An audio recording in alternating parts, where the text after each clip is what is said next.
everyone. If you're on the hunt for cool stuff, whether it's gadgets, fashion, or home decor, but don't want to break the bank, you've probably browsed through tons of options online. But let's be real, not every product you see is as great as it looks, right?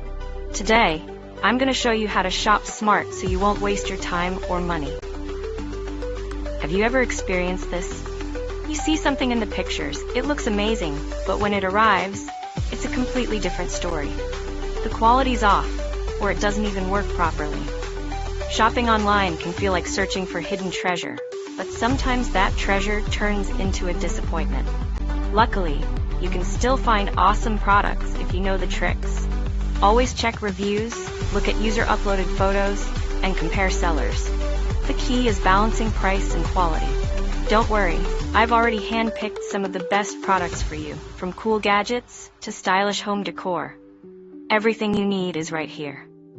So, if you want to score cool stuff at budget-friendly prices without the